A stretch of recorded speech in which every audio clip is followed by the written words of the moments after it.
tarafına almış.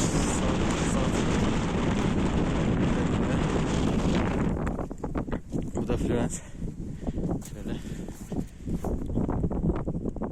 Evet. Yaralı, ölü yok. Sağlık durumları iyi. İki sürücünün de trafik kazası var.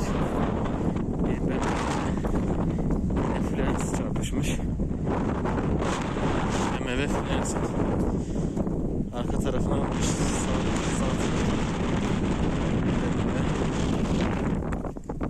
Bu da Florence. Şöyle. Evet. Yaralı, ölü yok. Sağlık durumları iyi. İki sürücünün de.